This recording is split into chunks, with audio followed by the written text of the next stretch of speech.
As for the war on poverty and the betterment of infrastructure in the United States, I see an increase in infrastructure efforts and a war on poverty as a way to better the living in the ghettos and the living for everyone in the city.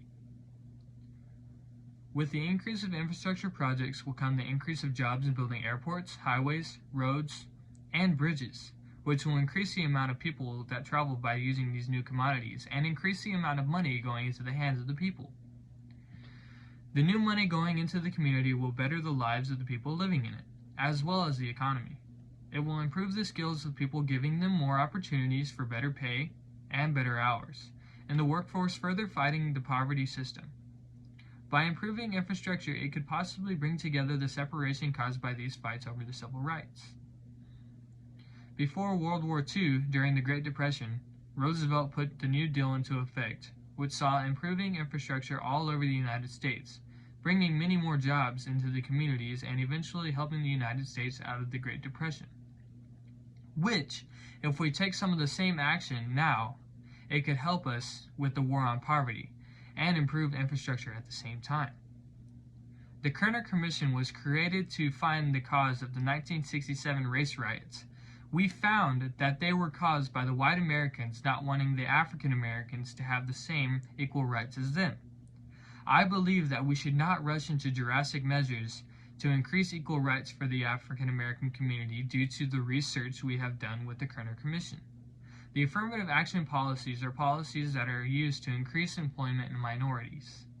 I think that President Johnson should look further into the way the civil rights plank will go about these actions. We have proven that the cause of riots would be from increased rights to African Americans. Therefore, I would suggest not going forward with the affirmative action policies, unless we are looking for further destruction and unnecessary violence that would come with it. These actions that have been set forward will create even further distress for the African American and white American communities. The whites for the reason that they do not want equal right. African Americans for the reason that they will not be discriminated against even further.